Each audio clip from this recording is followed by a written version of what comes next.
पाकिस्तान और उत्तर पश्चिमी भारत के इलाकों से, जहां लगभग 3300 ईसा पूर्व में एक क्रांति जन्म ले रही थी। जब दुनिया के बाकी हिस्सों में इंसान कबीलों में रह रहे थे और शिकार पर निर्भर थे, सिंधु नदी और सरस्वती नदी के उपजाऊ मैदानों में हमारे पूर्वज दुनिया का पहला नियोजित शहरीकरण यानी अर्बन सिविलाइजेशन खड़ी कर रहे थे।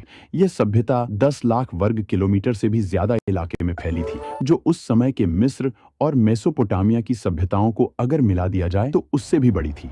हड़प्पा और मोहनजोदड़ो जैसे शहर इस सभ्यता के मुकुट थे, लेकिन इन शहरों को खास बनाती थी उनकी प्लानिंग। अगर आप ड्रोन लेकर उस समय ऊपर उड़ते तो आपको नीचे एक विशाल शतरंज की बिसात बिछी हुई दिखाई देती। इसे ग्रिड सिस्टम कहा जाता है। सड़कें टेढ़ी मेढ़ी नहीं थीं, बल्कि एक दूसरे को 90 डिग्री के समकोण पर काटती थीं। मुख्य सड़कें उत्तर से दक्षिण की ओर जाती थीं, ताकि हवाएं जब चलें तो पूरा शहर अपने आप साफ हो जाए। ये इंजीनियरिंग का वो स्तर था जो आज भी दुनिया भर के आर्किटेक्ट्स को हैरान कर देता है। हड़प्पा के इंजीनियरों को ईंटों का जादूगर कहा जा सकता है। उन्होंने निर्माण के लिए एक ऐसा स्टैंडर्ड तय किया था जो पूरे साम्राज्य में लागू होता था, चाहे आप उत्तर में हो या दक्षिण में।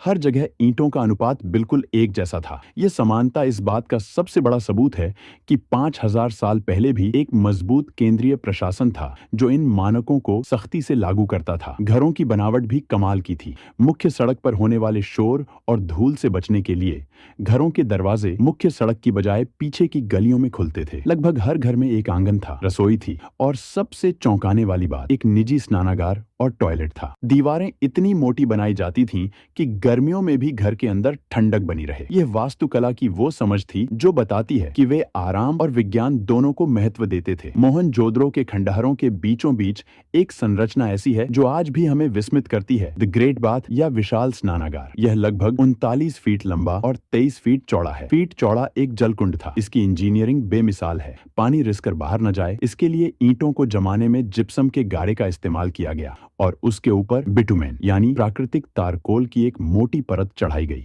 यह दुनिया का सबसे पुराना वाटरप्रूफिंग का उदाहरण है। इतिहासकार मानते हैं कि यह सामाजिक या धार्मिक अनुष्ठानों के लिए इस्तेमाल होता था, लेकिन पानी की कहानी सिर्फ यहाँ तक सीमित नहीं थी। गुजरात के धोलावीरा शहर ने तो जल संरक्षण में कमाल ही कर दिया था। यह शहर रेगिस्तान के बीच में था, इसलिए वहां के इंजीनियरों ने बारिश के पानी को इकट्ठा करने के लिए विशाल जलाशय और बांध बनाए। उन्होंने चट्टानों को काटकर ऐसे चैनल बनाए जो नदी के पानी को शहर के बड़े टैंकों तक लाते थे। धोलावीरा का जल प्रबंधन सिस्टम आज भी आधुनिक हाइड्रो इंजीनियर्स के लिए एक केस स्टडी है। हड़प्पा की अर्थव्यवस्था की रीढ़ थी उनका व्यापार, और इस व्यापार का केंद्र था लोथल। गुजरात के तट पर स्थित लोथल में दुनिया का सबसे पुराना जात मानव निर्मित बंदरगाह मिला है। यहाँ ईंटों से बना एक विशाल बेसिन था जहाँ समुद्र से आने वाले जहाज लंगर डालते थे। यहाँ से हड़प्पा के जहाज तांबा, हाथी दांत, मनके और लकड़ी लेकर मेसोपोटामिया, आज का इराक, ओमान और बहरीन तक जाते थे। मेसोपोटामिया के प्राचीन लेखों में हड़प्पा को मेलुहा कहा गया है।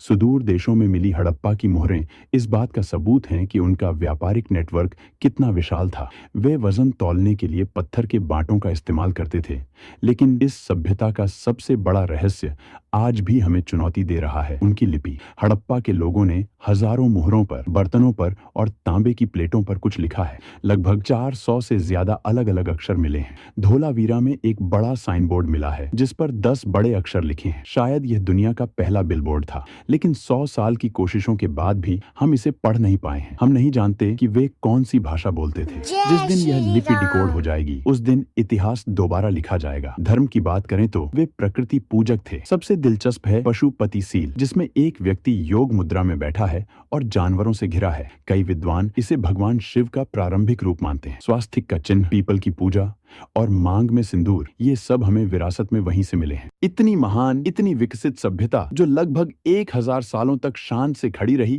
आखिर उसका अंत कैसे हुआ? 1900 ईसा पूर्व के आसपास शहरों में गिरावट आने लगी, नालियां जाम होने लगीं और व्यापार ठप पड़ गया। पहले माना जाता था कि आर्यों ने हमला किया, लेकिन अब विज्ञान ने इसे नकार दिया है। असली कातिल था जलवायु परिवर्तन। सैटेलाइट इमेजरी बताती है कि उस समय सरस्वती नदी, जिसके किनारे सैकड़ों बस्तियां थीं, वह सूखने लगी क्योंकि